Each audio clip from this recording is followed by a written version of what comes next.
सोचता हूँ कि उसे नींद भी आती होगी या मेरी तरह फ़कत अश्क बहाती होगी। वो मेरी शक्ल मेरा नाम भुलाने वाली अपनी तस्वीर से क्या आँख मिलाती होगी। इस ज़मीं पर भी है सैलाब मेरे अश्कों से, मेरे मातम की सदा अर्श हिलाती होगी। शाम होते ही वो चौखट पे जलाकर शम्मे अपनी पलकों पे कई ख्वाब सुलाती होगी।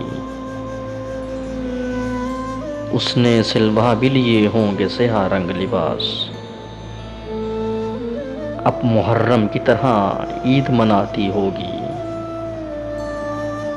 मेरे तारीक ज़मानों से निकलने वाली रोशनी तुझको मेरी याद तो दिलाती होगी।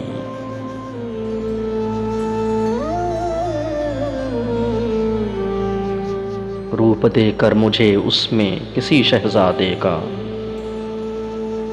अपने बच्चों को कहानी वो सुनाती होगी। सोचता हूँ कि उसे नींद भी आती होगी या मेरी तरह फ़कत अश्क बहाती हो।